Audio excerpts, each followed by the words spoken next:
There is a quiet mystery at the heart of being human, a mystery Neville Goddard devoted his life to exploring. He called it the power of states, not the states we travel through on a map, but the states we inhabit within our mind. Neville believed that every person, at every moment, is living from a particular state of consciousness, not because they choose it consciously, but because they accept it, identify with it, and allow it to define who they are. To him, a state was not a mood. It was not an emotion. It was a field of being, a kind of inner atmosphere shaping what we notice, what we expect, and ultimately, what we experience. Neville would say, "You are not the state. You are the one who enters it." This is important, because if you are not the state, then you are free to leave any state and enter another, just as easily as stepping from one room into the next. Imagine someone living in the state of lack. No matter what happens externally, their mind interprets life through a narrow window. Opportunities seem smaller. Challenges seem heavier. Their world becomes a reflection, not of what is, but of the state they occupy. Now imagine someone living in the state of abundance. They may face the same world, but they read it differently. Possibilities appear, synchronicities unfold. They move with an invisible confidence because their inner state supports their outer action. Neville taught that life does not respond to our words. Life responds to our assumptions, the quiet, persistent beliefs we return to when no one is watching the ones we hold. Not because they're true, but because we have rehearsed them for years. He would often say, "Change your state, and your world will rearrange itself to reflect it."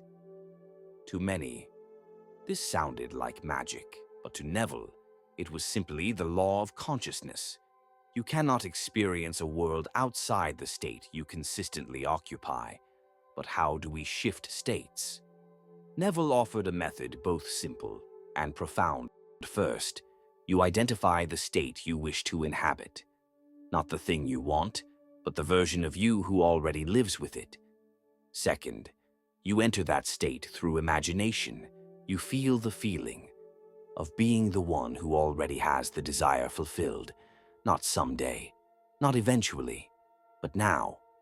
Third, you return to that feeling again and again until it becomes natural, automatic, familiar. Neville believed imagination is not fantasy. Imagination is creation in its first stage. When you occupy a state inwardly, your actions change, your tone changes, your decisions shift, and the world quietly reorganizes around your new identity. And here lies the heart of his teaching.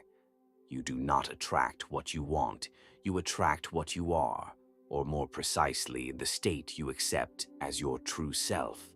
So ask yourself, what state have you been living from lately? Is it a state chosen by intention, or one inherited by habit, memory, or fear? And more importantly, what state is quietly waiting for you to enter it? The state of clarity, the state of courage, the state of abundance, the state of peace, the state of becoming the person you always sensed you could be. Neville's message was not about positive thinking. It was about identity, about realizing that your inner life is the blueprint of your outer experience. He wasn't telling people to pretend.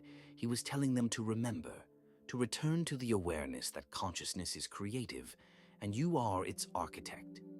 So today, take a quiet moment, breathe, and choose your state consciously, not by forcing anything, but by gently stepping into the version of you who is already aligned with the life you seek. Walk through your world as if that state is already yours, not with arrogance, but with calm certainty, with the quiet confidence of one who knows that inner change precedes outer transformation. All you can ever do is move from one state to another. So choose wisely, choose boldly, and above all, choose consciously, Because your state is not just a feeling, it is the place from which your entire life unfolds. And perhaps that is the true power of being human, not to control the world, but to direct the inner world that shapes everything we see.